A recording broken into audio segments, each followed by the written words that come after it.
Can I park my food truck anywhere in the UK? Into specifics about where and when you can actually park a food truck in the UK, and you might be a little bit surprised as to what you really need to do it legally.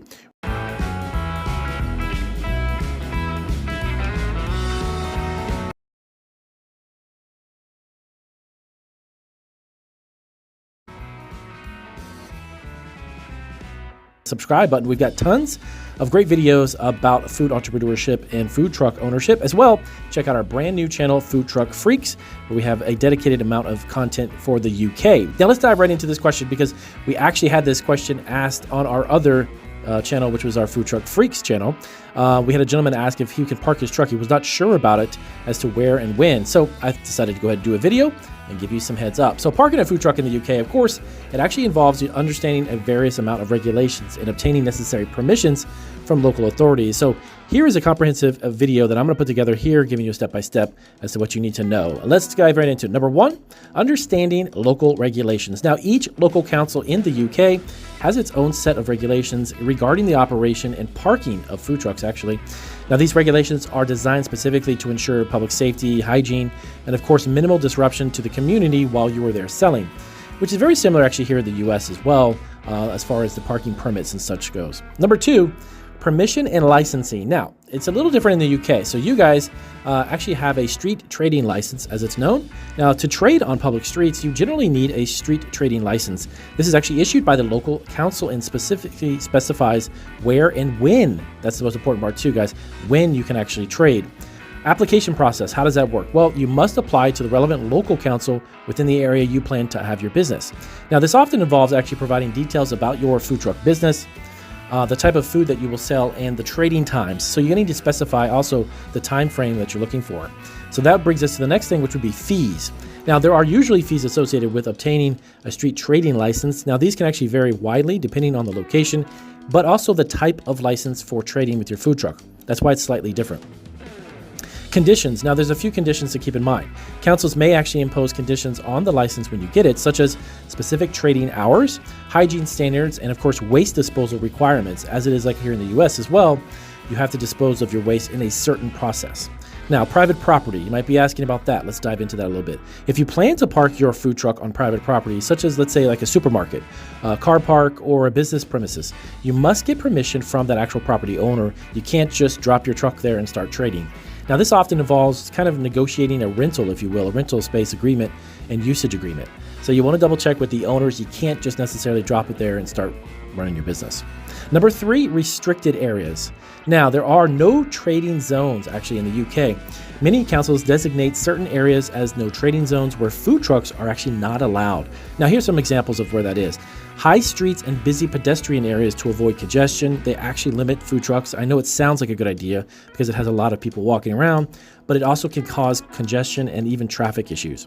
Near schools and other sensitive areas, I see they also request that you don't be near those as well. Now, residential areas where trading may cause noise or even disruption during late evenings or mid of the afternoon, they don't allow you to do that as well. But there are event-specific restrictions as well, which are during events such as like fairs or markets or festivals.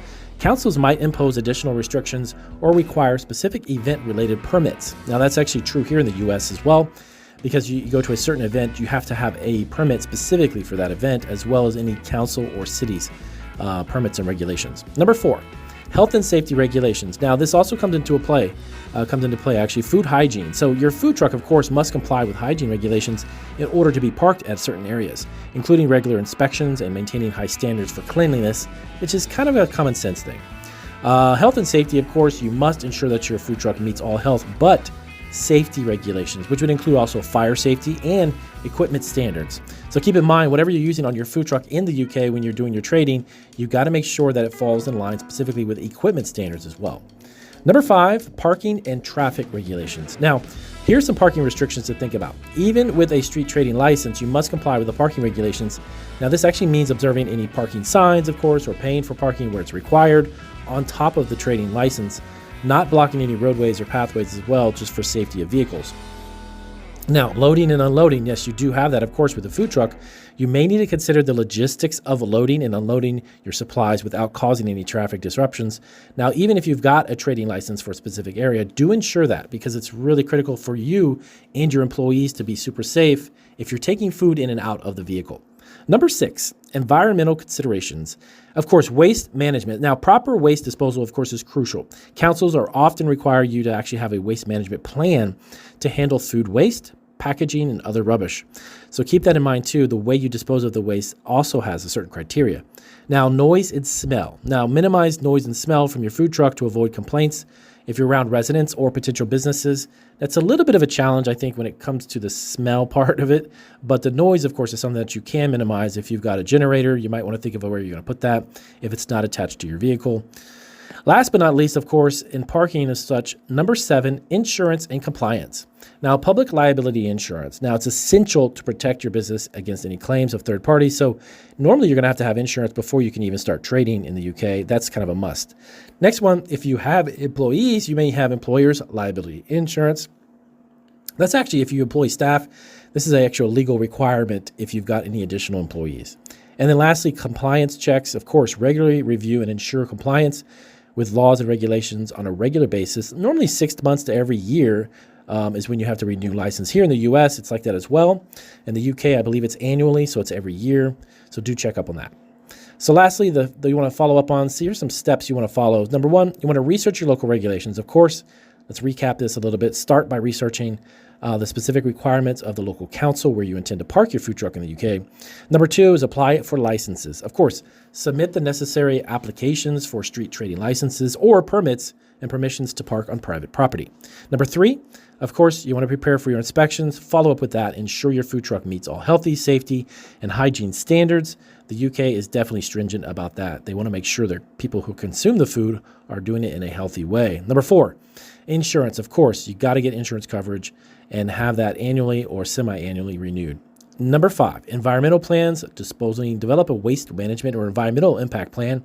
So actually you and your employees, because if maybe you don't happen to be on the truck that day, but you've got your employees, everyone's on the same page and they understand what's expected. So wrapping it up, if you want to operate a food truck, of course, in the UK, that requires a little bit of careful planning, of course, adherence to local regulations. So by obtaining the necessary licenses, complying with health and safety standards, and considering environmental impacts, you can successfully navigate and have a great food truck business when you park. So if you have any questions about parking your food truck, or if you have any questions about food trucks in general, definitely check out our other channel called Food Truck Freaks. And that's actually Freeks. Food Truck Freaks is definitely something you want to look at.